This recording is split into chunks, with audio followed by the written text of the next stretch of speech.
Sithe uma siqhubeka isicawu kwavela ubufakazi obumangazayo. We were told that that project involved providing then President with 2.5 million rand per month. Then President Zuma. Yeah, well, you'll see the year per month in the 2015-2016 financial year. Owayengusihlalo wesigungu sophiko lwezobunhloli bethula ubufakazi ngendlela izinto ezazenzeka ngayo eminyakeni eyishumi esebenzela uphiko lwezobunhloli. uMufamadi udalule ukuthi lesigungu sathola ukuthi kwabe kukhona ukugxambukela kwezombusazwe ophikweni lwezobunhloli ngesikhathi sikaMengameli uJacob Zuma.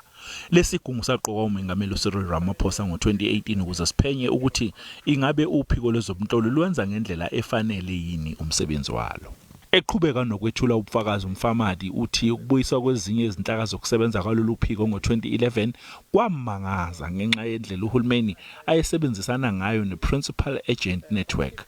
Iphenya yasungulwa ngowayemqondisi ophikweni lwezobunhloli uArthur Fraser ukuze kuqashelwe izinto ezenziwa ngokungemthetho ngaphandle kokuyofuna imvume.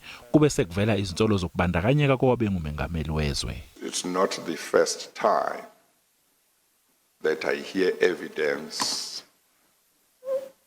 or that I may be hearing evidence to say so-and-so says he used to give money to so-and-so to pass on to President Zuma.